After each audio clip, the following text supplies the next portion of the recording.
Em algum momento da vida, todo mundo se pergunta se está vivendo do jeito certo. Não porque algo deu muito errado, mas porque, mesmo fazendo tudo certo, ainda parece que falta alguma coisa. A maioria de nós aprende a viver como se estivesse seguindo um roteiro invisível, um passo depois do outro, sem muito espaço para questionar o caminho. Trabalhar mais, produzir mais, melhorar o currículo, aguardar o momento em que a vida finalmente vai começar de verdade. O problema é que esse momento quase nunca chega, e quando chega, muitas vezes já estamos cansados demais para aproveitá-lo. Essa inquietação não é nova. Ela acompanha a humanidade desde muito antes de relógios, escritórios, notificações e metas trimestrais. Para entender isso, precisamos voltar a um tempo em que as pessoas se reuniam em praças públicas, não para trabalhar, vender ou competir, mas para discutir como viver melhor. Foi nesse contexto, em meio a debates, perdas, guerras e incertezas, que surgiu uma filosofia construída não para prometer felicidade, mas para ensinar como lidar com a vida quando ela foge do nosso controle. Talvez as perguntas que nos atormentam hoje já tenham sido feitas há mais de 2000 anos, e talvez as respostas também. Nós gostamos de acreditar que temos controle. Controle sobre a carreira, sobre o corpo, sobre os relacionamentos, sobre o futuro. Planejamos cada etapa da vida como se o mundo fosse previsível, como se esforço garantisse resultado e escolhas certas garantissem finais felizes. Criamos checklists para a felicidade e tratamos a existência como um projeto de gestão. Mas basta um imprevisto, uma doença, uma crise, uma rejeição, uma perda, para tudo desmoronar. O estoicismo começa exatamente desmontando essa ilusão. Epicteto, que nasceu escravizado e viveu sobre limitações extremas, dizia que a vida se divide em duas partes, aquilo que depende de nós e aquilo que não depende. Nossas ações, decisões, valores e atitudes estão sob nosso controle. Os resultados, a opinião dos outros, o reconhecimento, o acaso e o destino não estão. Essa ideia parece simples, mas é profundamente desconfortável, porque nos obriga a abrir mão da fantasia de domínio total. O erro não está em planejar, o erro está em amarrar a própria felicidade ao resultado final. Existe uma diferença enorme entre controle e influência, e confundir essas duas coisas é uma das principais fontes de sofrimento moderno. Você pode influenciar sua carreira, mas não controlar o mercado. Pode influenciar um relacionamento, mas não controlar os sentimentos do outro. Pode influenciar sua saúde, mas não eliminar completamente o risco. Quando tratamos influência como controle, criamos expectativas irreais, e expectativas irreais cobram um preço alto. É por isso que tanta gente vive ansiosa.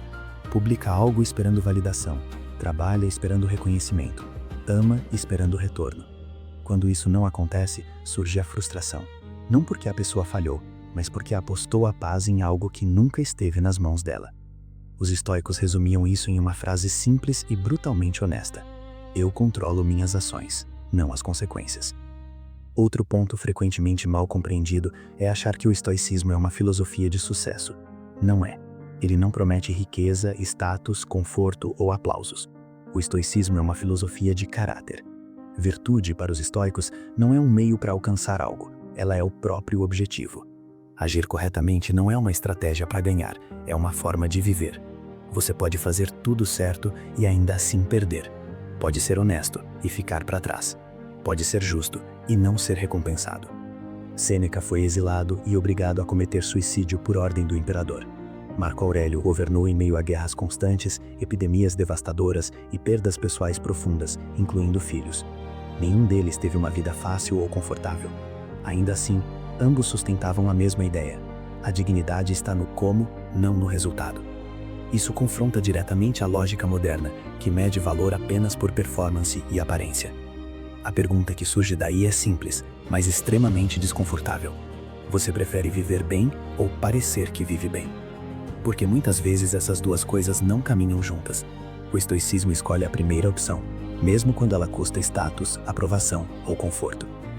Dentro dessa lógica, a morte ocupa um papel central no estoicismo, mas não como algo mórbido ou pessimista. Ela aparece como uma ferramenta de clareza. Os estoicos chamavam isso de memento mori. Lembre-se de que você vai morrer. Não para gerar medo, mas para eliminar o supérfluo. Quando a finitude entra em cena, discussões pequenas perdem força. Egos inflados encolhem. Corridas sem sentido ficam evidentes. A consciência da morte funciona como um filtro. Perguntas simples passam a guiar decisões melhores. Isso importaria se eu tivesse apenas 1 ano de vida. Eu gastaria meu último dia com isso. Eu me arrependeria de continuar vivendo desse jeito. Esse exercício não paralisa, ele organiza. Ajuda a rever escolhas de carreira, encerrar relações tóxicas, reduzir ambições vazias e, principalmente, usar melhor o tempo, o único recurso verdadeiramente irrecuperável. Outro erro comum é acreditar que o estoicismo ensina a não sentir emoções. Isso nunca foi verdade. Os estoicos não defendiam a repressão emocional nem a frieza artificial. O conceito de apatia não significa ausência de sentimentos, mas liberdade em relação a eles. Sentir raiva, medo, tristeza ou ciúme é humano. O problema não é a emoção inicial, é o julgamento que você constrói a partir dela. Entre o que acontece e o sofrimento que você sente, existe uma interpretação, um pensamento automático, uma história que você conta a si mesmo. É nesse espaço que mora a escolha. Não podemos impedir a primeira reação emocional, mas podemos questionar a narrativa que vem depois. Isso exige treino, atenção e humildade, não força bruta.